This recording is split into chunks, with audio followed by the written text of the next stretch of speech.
Hello, and welcome to the Winners in Business podcast, where we celebrate and learn from those who have turned their dreams into success stories. I'm your host for this episode, Liz Caruso, where each week we sit down with business leaders, entrepreneurs, and innovators who have mastered the art of winning in today's competitive world. After all, this is Winners in Business, where winning is more than just a goal, it's a mindset. I want to start by thanking our sponsors for supporting this podcast. Huge thanks to them. First, there is Beachfront Custom Development, leaders in software and mobile app development. For over 23 years, they've worked with big names like Coca-Cola, Warner Brothers, and the NFL, as well as building software and mobile solutions for growth stage companies in industries like healthcare, financial services, education, and gaming. For top quality development at any stage, head over to beachfrontcustomdevelopment.com. And let's not forget Impact Business Marketing. If you're fed up with agencies that overpromise and underdeliver, these guys are the real deal. No contracts, just results. From websites to SEO, online marketing, and social media, they've got you covered. So visit impactbusinessmarketing.com. You won't regret it. In every episode, we dive deep into the challenges that many business owners face, whether it's scaling a company, staying ahead in the digital age, or building a strong team. And we uncover the strategies and tools that make overcoming these obstacles possible. Our guests share their battle-tested insights so you can learn how to win in business no matter the odds. Before we dive in, make sure to follow Winners in Business on your favorite podcast platform and visit us at winnersinbusiness.com for more resources, exclusive content, and updates. Let's get ready to win. Today I have with me Heidi Henderson from Engineered Tax Services. Heidi, thank you so much for joining me. I'm really looking forward to our conversation today. All right, Heidi. Well, thank you so much for joining me today on the podcast. Really, really excited to talk to you. I know we're in a very dynamic time and really, really excited for this conversation. So would you mind starting by just kind of telling our listeners a little bit about who you are, your backstory? I'd love to hear kind of how you got to where you are now, and then of course what you're doing, and then we can kind of dig into some of the questions we have today. Yeah, absolutely. Well, thank you so much, Liz. I'm looking forward to being here and chatting with you. I love these conversations and just talking about what we're doing in business. And I love also listening to your podcast and others about, what are business owners doing? How are we evolving and keeping up with changing times? I personally have had an interesting evolution of reinventing myself. I think many of us nowadays have that opportunity, and we've done that throughout our careers. I call myself a reformed accountant. So I started out in some different areas. I started out studying accounting. Actually, in college, I was mentored by a female business owner who was running a very successful real estate business in Eugene, Oregon.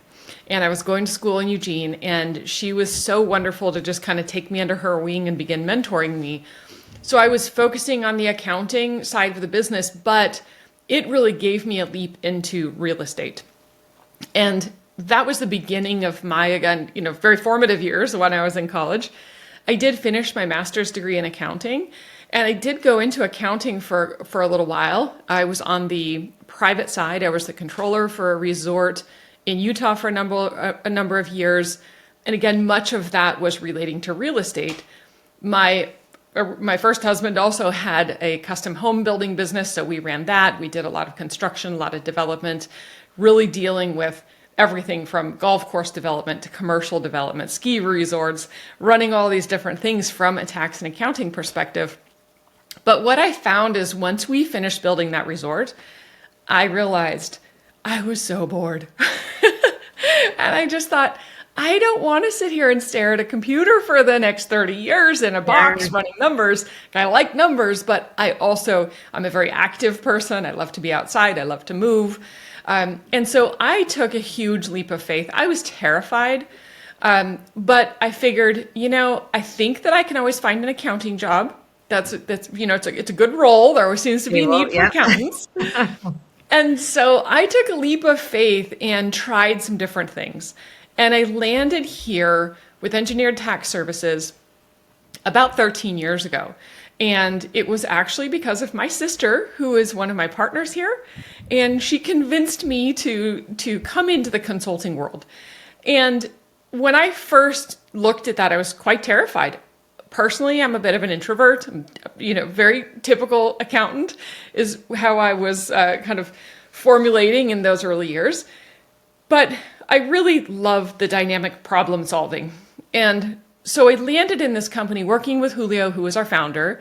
He founded Engineered Tax Services about 24 years ago, so in 2000. And we have continually grown this company. I am now a partner and have multiple other businesses within our umbrella of engineered advisory. And that consulting has shifted into not only working with real estate investors all over the country, working with business owners and high net worth or high income earners across the country. We really look at capturing every benefit that is available in the tax code. So we don't do tax returns, but we look at and specialize in tax credits, tax deductions, incentives, funding options, really anything that is available for our investors and for our clients who are saying, look, I want to grow my business. I want to reinvest in my business, in my future. How can I do that? And are there ways for me to get funding or have credits to incentivize certain activities that the government wants us to invest in? And so it has been so much fun, but that's what we dabble in every single day, is really helping those business owners pull all of those pieces of the puzzle together and help them optimize their tax situation. I love that. I mean, what business owner doesn't love someone on their side who can kind of help them navigate? I mean, you do the work of your business, and then knowing the financial ins and outs and all these tax codes and tax laws is, mind numbing for many. And so yeah, nice to have that. I wonder your thoughts. I'm sure you're seeing more of, especially the larger organizations, bigger businesses who want more than just a CPA, someone who's doing all their taxes once the year's over and kind of does the filing. But as you're talking more on the consulting side, more on really like a partner in the work that they're doing, are you seeing any trends towards more companies wanting that kind of a consulting advisory role as compared to just kind of what it used to be, just kind of tax filing? Yeah, it's a great question. There has been such a dramatic shift. And I think a lot of it has to do with the availability of information that we have today. YouTube and social media and these platforms that are providing education and more information to taxpayers for the things that they can start to deploy. And the inevitable question, the reason we've continued to evolve over the last 25 years is because we'll do something like, one of the things we do is cost segregation. And it's a very common, very applicable strategy for real estate investors. And thousands and thousands of times I've finished a project for a client, and the next question they say is, number one, what else have I been missing? How did I not know about this? And what else is out there? And number two, they say, I have the CPA that I've worked with for a while, but they didn't know about this. They're not helping me be strategic, and I feel like there's other opportunities out there, and I'm just completely missing it. So I'm paying all of this tax, and nobody ever told me. So there's this disconnect in the accounting space that we've seen. We have a company as well that coaches CPA firms and helps them evolve into more of an advisory mindset. But as the standard, many CPA firms today, they don't have the capacity and they have not structured themselves to be an advisory firm. They're actually looking at compliance, which means they just want to do the tax return. Let's make sure that it's accurate, correct, and then we'll get you filed and you are in compliance with IRS rules. The disconnect is that as taxpayers, I think most business owners think that their CPA is looking at every opportunity, every strategy, every tool that they could deploy to help them optimize that or reduce. And the reality is they very rarely do. And so to your point, and to answer your question, we are seeing a dramatic shift in the CPA industry, for one, with these new, more innovative firms coming online that have recognized the demand and the ask for tax advisory, for tax strategy, and looking at those opportunities. So we've deployed that alongside being able to look at all of the other things that may exist alongside those tax credits and other things that we focused on. And we're so excited about it because it's what we're being asked for daily. Yeah, that's amazing. And you mentioned kind of the access to information that, you're learning about all these things through the internet. One of the downsides of that is, we talk a lot in life about truth, what's real, what's not real. How much filtering does an organization like yours have to do when people are coming to you and saying, I heard we can do X, Y, and Z. And you're like, that's not exactly how it works. I imagine there must be a lot of that because I see content all the time. It's like, oh, you just do X, Y, and Z and buy these Airbnbs and flip them this way. How much do you fight misinformation, as great as it is to have all that information? Is that an issue? It is absolutely an issue. With tax, there's this fine line between wanting to apply incentives that the IRS has approved, but then crossing the line to an area where it becomes a gray area, or where we're cutting corners, or we're taking advantage of things that maybe are not quite as black and white, are not quite as well supported. And so as a firm, we have always had a culture of what we call white glove service. We look at how can we deploy technology, how can we provide information, how can we support taxpayers across the country and the public with solid, reputable data and information, but yet still try to define what is clear and accurate, and trying to provide information to deflect some of the falsehoods or the misinformation that's out there. And it's been, one thing our founder Julio says all the time is he says, we don't want to be the next Blockbuster. We don't want to be the next Kodak. We have to continually evolve. And one thing we've done, I am currently the CMO as well as working in different areas of the company, really looking at how we grow this from a marketing perspective as well, and look at these different arms. One piece of that is being able to evolve year over year. 15 years ago, we were doing everything we could to provide education about what is cost segregation, or what is an R&D tax credit, or how do these things apply. What we've found now is that that information is broad, and there's so much more knowledge and information out there. So now we've started to recognize that our messaging, because we're the largest specialty tax firm in the country, what do they say? Imitation is the finest form of flattery. Yeah. So I am flattered, but we do find that information we have put out there has been regurgitated and copied and taken and sort of reapplied to companies across the country that make the same claims of the same quality as what we provide. But in reality, that's not the case. And so we've had to continually evolve and say, what is the message now? Because the message isn't just about education. Now it's more about how do we look at critical thinking skills and understanding how to see or understand what is true, what is accurate, and how to navigate those things that maybe feel a little fuzzy and recognize that they probably are. And how to do that. So that's kind of how we've evolved, and we've been able to build that reputation with our clients of trust and rapport by being very honest and saying, here are the things you don't want to do. Here are the situations this does not make sense or that you need to be aware of. And so the message has changed, but we find that our clients communicate back to us what they value. And that's the biggest thing as a business owner, is constantly evolving with what we need to be providing and what message we have to put out there. That's great. Now, we're coming out of a recent election, and there are, a lot of things that I'm sure will change after an election year, some of which I'm sure we cannot predict at the time of this podcast. But in general, as we look to 2025, what are some things you think business owners need to know about in terms of tax rules changing, tax incentives? What comes top of mind? I know you can't predict the future, but some things. It's, election year like this, there's so much noise, and there's so much happening about the political change and which side of the aisle and who wants to do what, whether it's tax cuts or tax increases or tax incentives.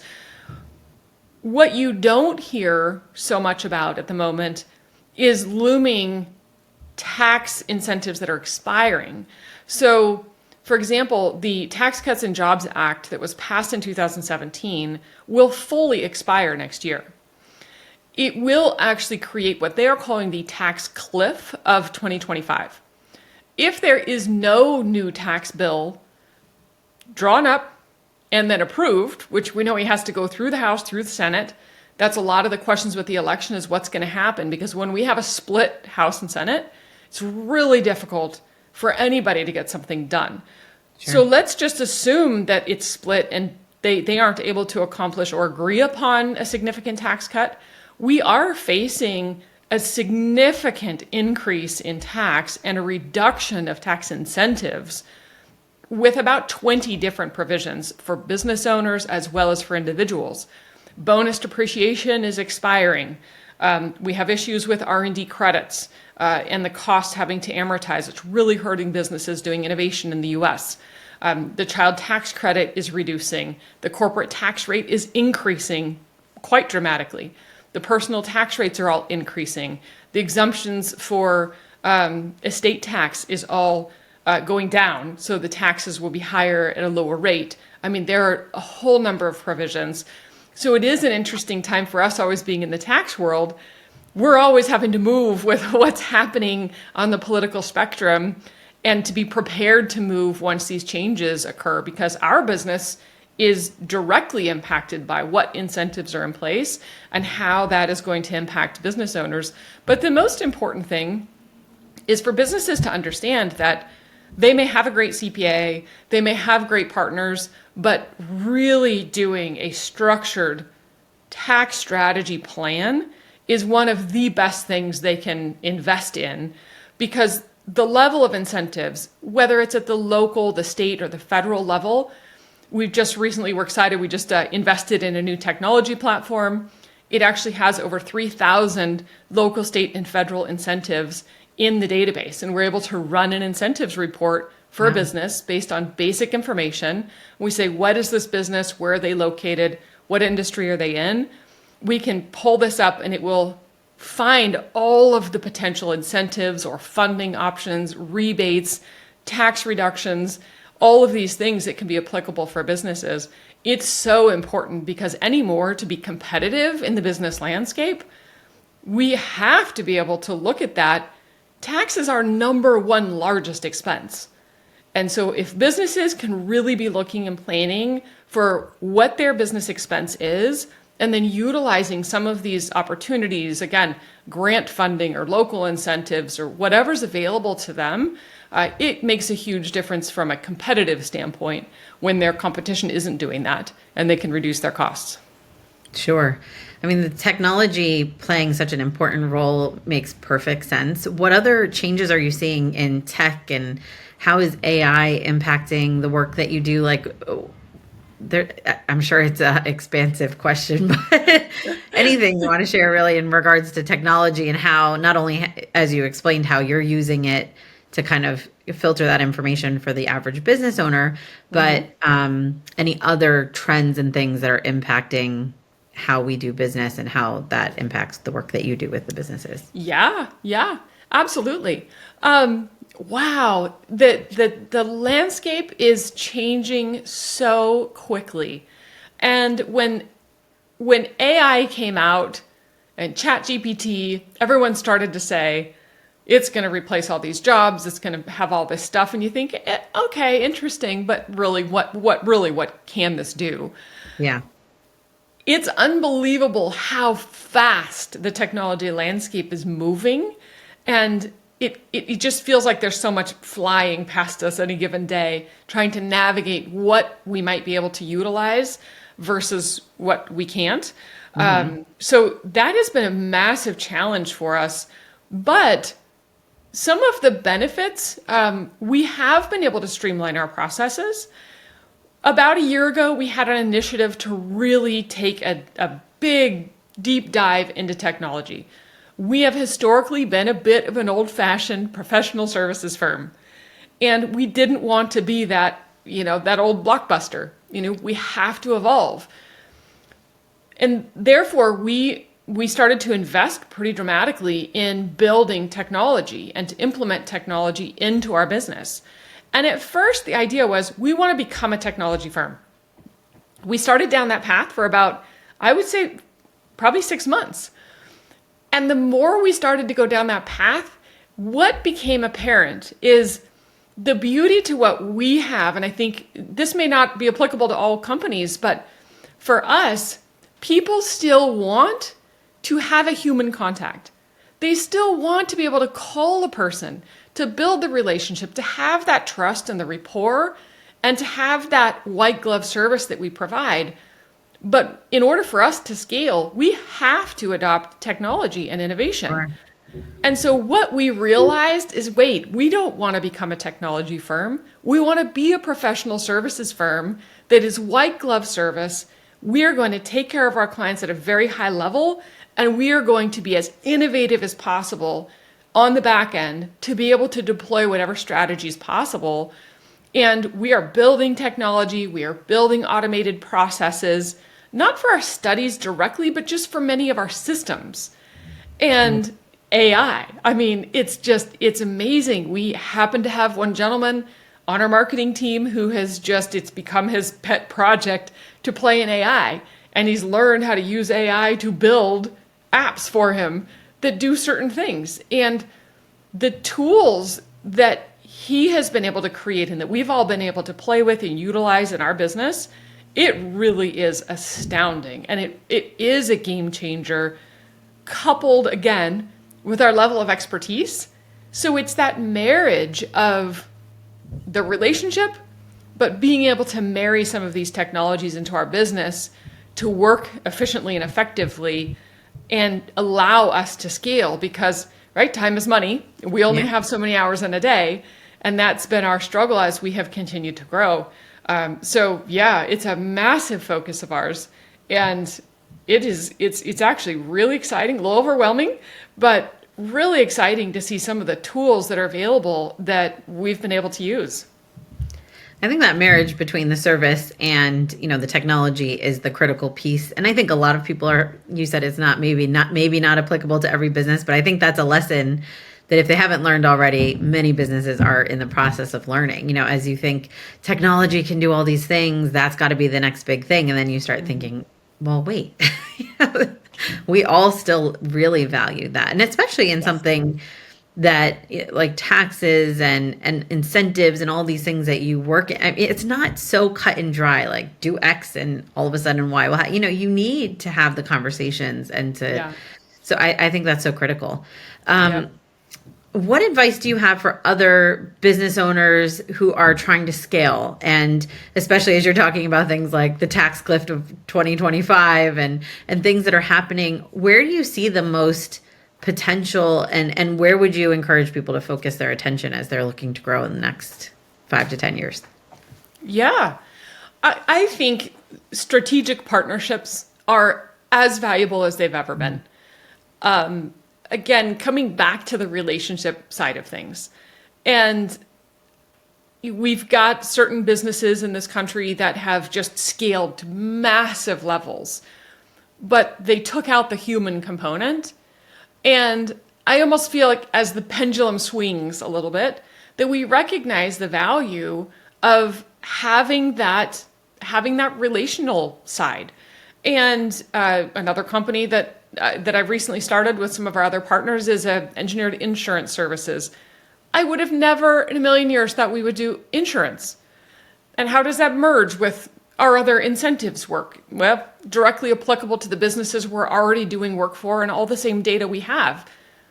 But what is the difference between, Geico versus having an insurance company? It is that white glove service, high level, having a trusted partner, a relationship of someone that is knowledgeable, that they are reputable and ethical. I think that's one, like at least for me, it's about having someone you trust that is looking out. They're going to give you the honest truth. They're not out to make a dollar. It's what is the ethical decision to be able to do what's best for a client and understand. I use this phrase all the time. I want to believe I'm in the karma business. And I would much rather build a relationship, create a network, have people I consider to be my friends, and tell them, this doesn't make any sense for you. Don't do this. Maybe later we'll do something different, because in the big scheme of things, that is really how I think we need to build our businesses, is on the backbone of taking the higher road and being able to scale, use technology, hire the people that are the tech people, the tech-minded, maybe the younger generation that is just so ingrained in what's happening. Try things. My advice to businesses, what I see, like in the CPA industry, we see this older model of the older style CPA firm. You walk into, it's like going into a law firm. They're still in suits and ties. It's a little bit stuffy. They're charging you hundreds of dollars an hour to have a 30-minute conversation. It's this older style. I think that is beginning to phase out, because we're looking for more of that connectivity, but they're also looking for a lot more of those tools. You have to take a leap of faith and try. It might fail. Maybe you try a new app. Maybe you try a new service. Maybe you try a new texting, contact for clients, or a new scheduling link, or a new online portal for document delivery. And maybe it's not great, but the learning process in and of itself is valuable. And I think it's for companies who are holding back and waiting, wondering, well, we'll wait for this to firm up, or we'll wait for something that's a little more solid. I think you have to take a leap, and you just have to try. And I think that's my advice to business owners at this point, is you've got to have the right partners, surround yourself with the right people that are trustworthy, and then try everything you possibly can. And sometimes they fail, sometimes they work, but I think in the end we find some great solutions. Such solid advice. Thank you for sharing that. Now, you've talked about some of the new things that you have happening within your organization, insurance as kind of a new kind of foray for you, technology, all of this great stuff. What are some of the things in addition to that you're most excited about? And how are you kind of positioning yourselves to get to that next level as an organization yourself? Yeah. We do an annual conference.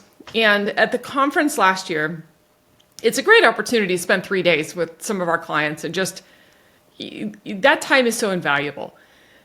And being able to sit and have, talk over meals and have long conversations really started to resonate with the fact that we have to do a better job defining who we are and what we are. And we are a whole bunch of different things. So it's very difficult to do in this world of advisory or incentives or tools, and there's all this noise out there. And so for us, we're really looking to elevate ourselves into a higher brand that encompasses every opportunity, essentially those strategic partnerships, to where we can have a client come and say, here is my situation.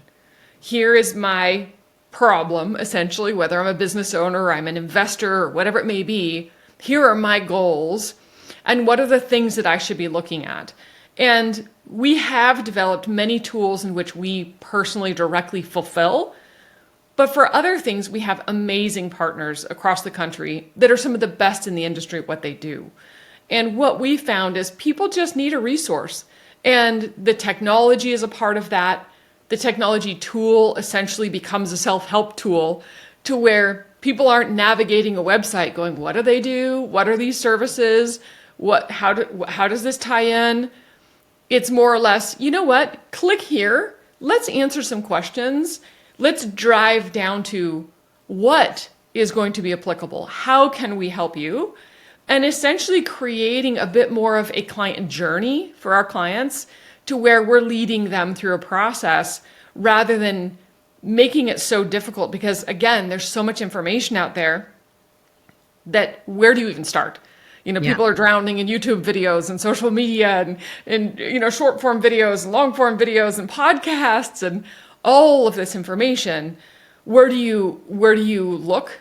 And where are those resources? So that's really where we're evolving. Again, this merging of technology, to where we utilize technology at the upper level to help handhold or create a client journey, and then walk them down the path into that personalized service and direct conversations, because I think that's where we might fail, is if businesses begin to say, well, you know what, we're just going to use AI. How about go on and use this online calculator? Right. How about go on and fill out this form and it'll spit out a report? To your point, where's the heart and soul behind that? Yeah. And how, so much room for error and for missing the point. AI is great, don't get me wrong, but certainly has its limitations, especially when it comes to more complex and the advisory. I mean, that is the perfect word, I think, because it's really about that higher level thinking. It's not just what are their laws, but how could that be applied and which ones make most sense for your type of business and what would doing this mean for growth? All of those things that, I can't, at least at this point, picture AI spitting out in any kind of meaningful way for you. Thank you so much. I mean, this conversation is great and I could continue forever. But if people want to learn more about the work that you're doing or the technology that you're implementing and how that's working, or they want to work directly with you, what are some of the ways that you'd like for people to learn more about you and connect with you? Yeah, absolutely. Our main website is www.engineeredtaxservices.com. It's very long, but Engineered Tax Services. We're on all of the social media platforms, continuing to build out our YouTube library as well to provide a lot of meaningful content, answer a lot of questions for clients, and as we continue to build and grow, building those resources and tools for our clients. My name is Heidi Henderson. My contact information is on our website, as well as social media, LinkedIn, Instagram, really all the things now. So would love to connect. We love to work with businesses and provide value wherever we can. Perfect. And of course, we'll include links to all of this in our show notes as well. So thank you so much, Heidi. This was such a great conversation and looking forward to many, many growth opportunities in 2025. Thanks so much for sharing your business journey with us. Yeah, thank you so much for having me. It was a pleasure. Thanks for listening today as we uncovered the hidden potential of tax incentives and technology and what you as a business owner can do now to take advantage of all of this. We also talked about the importance of keeping the relationship side of your business so central, which can make all the difference as you capitalize on the technology trend. Special thanks to our guest Heidi, and be sure to join us again next time as we have open and candid conversations with winners in business. Bye for now.